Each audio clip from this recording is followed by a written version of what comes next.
पता है। और स्तिफनुस को इस तरह से पत्थर से मारा गया कि स्तिफनुस मर गया।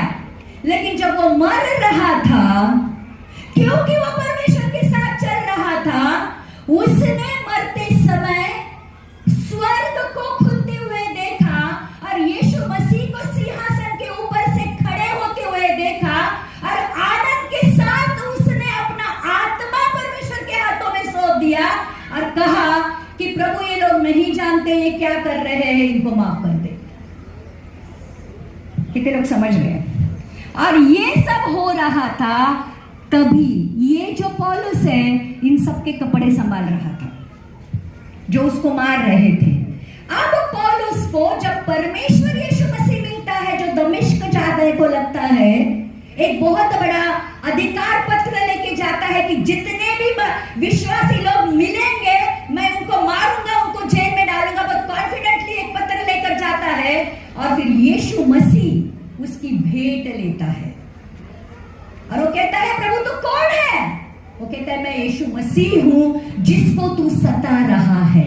और फिर उस एक भेंट के साथ ध्यान रखना, पौलुस की जिंदगी बदल जाती है। पौलुस की जिंदगी बदल जाती है।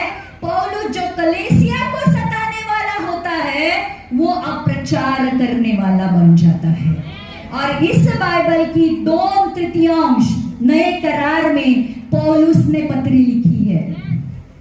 तो ध्यान रखना, जब हम परमेश्वर की योजना में आते हैं विश्वास के साथ, उस पौलुस ने जब परमेश्वर यीशु मसीह के ऊपर विश्वास किया और उसकी योजना में चलने लगा, क्योंकि पौलुस के लिए परमेश्वर का योजना ये थी, ये राजाओं के लिए, यहूदियों के लिए और अन्य जातियों के लिए मेरा चुना हुआ पात्र है।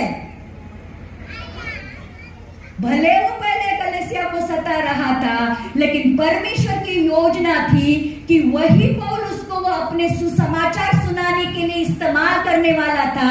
और जब पौलुस ने भी हाँ कहा, पौलुस ने भी जब विश्वास किया, ध्यान रखना, ये पौलुस जो बहुत बड़ा व्यक्ति था, यहूदियों का यहूदी था, इब्रानी था, बहुत बड़ा उस जमाने का अधिकार रखने वाला व्यक्ति था, जिसके पास किसी भी बात की कमी नहीं थी। वो पौलुस कहता है फिलिप की किताब का 1 अध्याय का 21वां वचन, इसलिए देखो मैं कहती हूँ प्रिय, जब हम परमेश्वर की योजना में चलने लगते हैं